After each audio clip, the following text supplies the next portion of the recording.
भाइयों, आज हमको मोदी जी एक से बढ़कर एक उस्तादों की कहानी सुनाएंगे।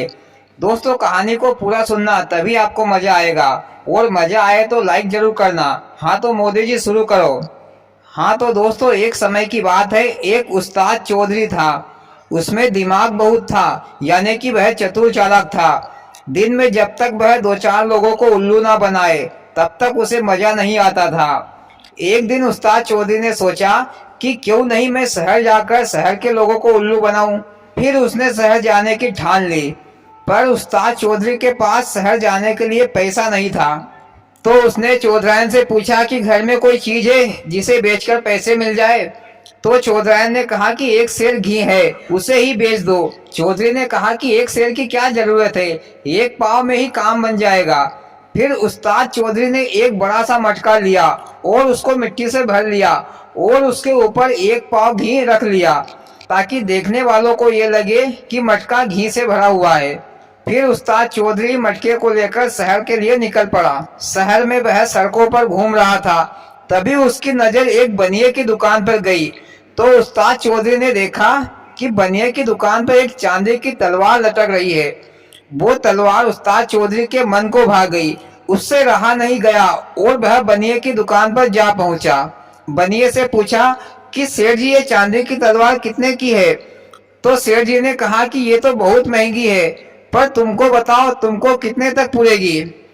तो उस्ताद चौधरी ने कहा कि सेठ जी, मेरे पास पैसे मैसे तो नहीं है, पर यह देसी घी से भरा हुआ मटका है।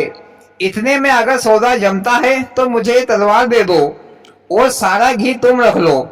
सेठ जी को देसी घी की खुशबू आई तो मजा आ गया सेठ जी को। तो सेठ जी ने कहा कि भैया, ये तलवार तो शुद्ध चांदी की है, तलवार तो काफी महंगी है, पर तुमको एक मटके घी में ही दे देता हूँ। फिर उस्ताद चौधरी ने तलवार को अच्छे तरीके से देखा परखा और घी का मटका सेठ जी को देकर और चांदी की तलवार लेकर फटाक से दुकान से बाहर निकल आया, क्योंकि उस्ताद चौधरी को डर था कि कहीं उसका भांडा ना फूट जाए, क्योंकि मटके में घी नहीं बल्कि मिट्टी भरी थी। घी तो ऊपर ही था थोड़ा सा। इधर फिर उस्ताद चौधरी सड़कों पर घूमने लगा तो उसको एक पेड़ दिखा। उस्ताद चौधरी ने अपनी चांदी की तलवार निकाली और पेड़ की टहनियों में दे मारा। मोदी जी, पेड़ की टहनी तो जमीन पर गिर गई होगी एक ही तलवार से। अरे भैया, टहनी नहीं गिरी, बल्कि चांदी की तलवार मिट्टी जैसी टूटकर बिखर गई। मोदी जी, चांदी की तलवार मिट्टी जैसी कैसे बिखर गई? भैया, वो तलवार चांदी की नहीं बल्कि मिट्टी की थी। ऊपर से चांदी जैसा कलर लगा हुआ था, इसलिए टूटकर बिखर गई।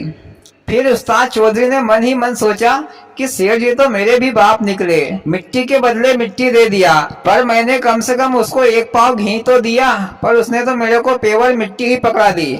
इधर सेठ जी ने भी घी के घड़े को देखा तो उसको भी घी के नीचे मिट्टी भरी हुई दिखी।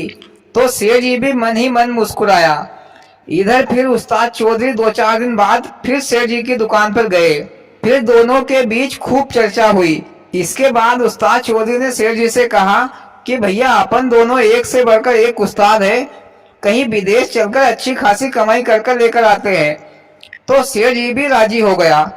इसके बाद भैया सेठ ने कहा कि चलो एक दो दिन मेरे घर पर ही रहना। तो उस्ताद चौधरी राजी हो गया और सेठ जी के घर चला गया। इसके बाद उस्ताद चौधरी के लिए शाम को सेठ जी ने अच्छा खासा भोजन बनाया, नए नए पकवान बनाए। और जब भोजन खाने का समय आया तो सेठ जी ने उस्ताद चौधरी को सोने की थाली में भोजन परसा और स्वयं ने चांदी की थाली में भोजन लिया।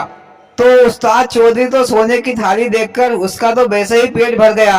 भोजन तो उसने ऊपरी मन से खाया, पर उसकी नजर तो सोने की थाली पर टिक गई। इसके बाद दोनों ने खाना खाया पिया। इसके बाद उन्होंने बीड़ी तंबाकू खाई पी और थोड़ी बहुत बातें सातें की। इसके बाद फिर सेठ जी को नींद लग गई। पर भैया, इधर चौधरी को तो नींद नहीं आ रही थी, उसकी नजर तो सोने की थाली पर थी। आधी रात को चौधरी ने देखा कि सेठ जी सो गए हैं, तो चौधरी ने फिर सोने की थाली को उठाकर एक तालाब में गाड़ के आ गया। फिर चौधरी बेफिक्र होकर सो गया, लेकिन देर से सोने के कारण चौधरी को नींद लग गई। इधर सेठ जी सुबह जल्दी उठ खड़े हुए और देखा कि घर में सोने का थाल गायब है, और मन ही मन सोचा कि चौधरी ने रात में अपना कमाल दिखा दिया, अपना काम बना लिया। पर सेठ जी ने चौधरी के जूतों में कीचड़ लगा हुआ देखा तो झट से समझ गया कि सोने की थाल को तालाब में छिपा दिया है। फिर सेठ जी ने तालाब में से थाल निकाल लाया। इधर चौधरी नींद से उठा और वह तो घर जाने की जल्दी जल्दी करने लगा, क्योंकि उसका तो काम बन गया था। पर मोदी जी, चौधरी को तो पता ही नहीं था कि सेठ जी ने थाली तालाब से वापस लेकर आ गया है। हाँ भैया, चौधरी को पता नहीं था, इसीलिए तो वह घर जाने की जल्दी जल्दी कर रहा था। पर सेठ जी ने कहा कि भैया दोपहर का खाना भी खाकर जाना। तो चौधरी बेचारा रुक गया और दोपहर को फिर से भोजन सोने की थाली में दिया। तो चौधरी ने सेठ से पूछा कि सेठ जी, तुम्हारे पास ऐसे कितने थाल है? तो सेठ जी ने कहा कि भैया एक ही थाल है, ये भी बहुत पुराना है। तो चौधरी समझ गया कि सेठ जी ने थाली तालाब से निकाल लाया। फिर चौधरी ने सोचा कि सेठ जी के सामने मेरी दाल नहीं गलेगी। तो चौधरी ने कहा कि चलो आज ही विदेश चलते हैं। फिर सेठ जी और चौधरी विदेश के लिए चल पड़े।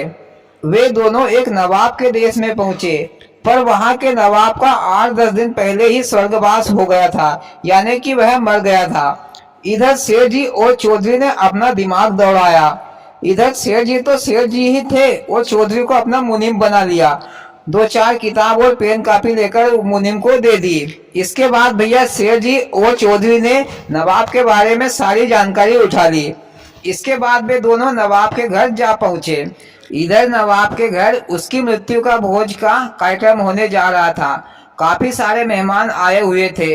इधर सेठ जी और चौधरी ने अपना नाटक शुरू किया। मुनीम यानी कि चौधरी ने पूछा कि भैया नवाब साहब कहाँ है? तो नवाब साहब के बेटे ने कहा कि नवाब साहब तो मर गए हैं, आज उनका भोज है, उनका खाना है। इधर भैया ऐसी बातें सुनकर सेठ जी बेहोश होकर जमीन पर गिर पड़े। तो सबने उसको होश में लाने के लिए उसके ऊपर पानी डाला। तो सेठ जी थोड़ा होश में आए और बल्लाने लगे कि हाय मेरे 10,000 रुपए, हाय मेरे 10,000 रुपए। फिर से वे जमीन पर बेहोश होकर गिर पड़े। तो नवाब के लड़के ने पूछा मुनीम से कि भैया सेठ जी ये 10,000 रुपए बोल रहे हैं, क्या बात है? तो मुनीम ने कहा कि भैया नवाब साहब ने सेठ जी से 10,000 रुपए लिए थे, वही लेने के लिए आए थे। पर नवाब साहब तो खुद ही खुदा को प्यारे हो गए, इसलिए बेहोश हो गए हैं। तो नवाब साहब के लड़के ने सोचा कि कहीं इसकी जान मेरे वजह से ना चली जाए और इसकी मौत मेरे कारण ना हो जाए। तो लड़के ने सेठ जी को होश में लाया और कहा कि सेठ जी तुम्हारे पैसे मैं दे दूंगा, पर कोई लिखा पढ़ी सबूत तो बताओ। तो सेठ जी ने कहा कि भैया लिखा पढ़ी मैंने नहीं की, क्योंकि इतने बड़े नवाब साहब से मैं लिखा पढ़ी करता तो उनकी शान को चोट पहुंचती, इसलिए बिना लिखा पढ़ी के ही मैंने पैसे दे दिए थे। पर नवाब साहब होते तो वे बिना कुछ बोले मेरे पूरे पैसे दे देते। फिर नवाब साहब के लड़के ने कहा कि सेठ जी कुछ तो सबूत बताओ। तो सेठ जी ने कहा कि भैया आज रात को 12 बजे नवाब साहब की दरगाह पर चलना, वहाँ पर नवाब साहब खुद बोलेंगे कि पैसे लिए थे या नहीं लिए थे। फिर सभी लोग भैया रात के 12 बजे का इंतजार करने लगे। इधर सेठ जी ने चौधरी से कहा कि तुमको आज रात 11 बजे मैं दरगाह के नीचे दबा के आ जाऊंगा और तुमको यही बोलना है कि हाँ नवाब साहब ने पैसे लिए थे। पर चौधरी ने भी कहा सेठ जी से कि कहीं ऐसा न हो कि तुम मुझे दरगाह के नीचे दबाकर अपना काम बनाकर सारा पैसा लेकर यहाँ से रफू चक्कर हो जाओ, आधा हिस्सा मेरा भी रखना। तो सेठ जी ने कहा कि भैया चोरों की दोस्ती किस पर टिकी रहती है? विश्वास पर। तुम मेरे पर विश्वास रखो, मैं तुम्हारे विश्वास को डूबने नहीं दूंगा। फिर रात 11 बजे सेठ जी ने चौधरी को दरगाह के नीचे दबाकर आ गया और रात 12 बजे नवाब साहब के रिश्तेदार, सगे संबंधी और उनका बेटा सभी दरगाह पर इकट्ठे हुए। फिर सेठ जी ने दरगाह से पूछा कि नवाब साहब मैंने तुमको 10,000 रुपए दिए थे ना? तो दरगाह के नीचे से चौधरी बोला, हाँ भाई सेठ जी मैं तुम्हारा बड़ा आभारी हूँ, तुमने मेरे बुरे समय में मेरी मदद की है। पर भैया मैं तो अब नहीं रहा, पर तुम मेरे बेटे से 10,000 के 20,000 रुपए ले लेना। ये आवाज सुनकर नवाब साहब के लड़के ने सेठ जी को 20,000 चांदी के सिक्के दे दिए। तो सेठ जी ने अपने हाथों में 20,000 चांदी के सिक्के देखे तो उसका इरादा बदल गया। सेठ जी ने सोचा कि कहीं पोल ना खुल जाए, इससे पहले यहाँ से घर निकल लेते हैं। पर चौधरी का ख्याल आया मन में, तो सेठ जी ने सोचा कि उसकी जान बचाने के चक्कर में कहीं पकड़ा गया तो फोकट के जूते पड़ेंगे और पैसे में से हिस्सा भी हो जाएगा। अब चौधरी मरे या जिए, अपन को क्या मतलब, अपना काम बनता, बाहर में जाए जनता। और सेठ जी पैसा लेकर घर आ गया। मोदी जी चौधरी का क्या हुआ फिर? अरे मर खप गया होगा, मेरे को क्या मालूम कि क्या हुआ होगा। मोदी जी कहानी तुमने सुनाई है और तुमको ही नहीं पता? अरे भैया कहानी इतनी ही थी। कहानी का मतलब है कि एक से बढ़कर एक लोग है इस दुनिया में। चौधरी सबके मजे लेता था, आज उसका ही मजा बन गया। वाह मोदी जी, कहानी तो बड़ी रोमांचक थी, बहुत मजा आया। और भाइयों, आपको कैसी लगी मोदी जी की कहानी? अच्छी लगी हो तो प्लीज वीडियो को लाइक और चैनल को सब्सक्राइब करें। भोलेनाथ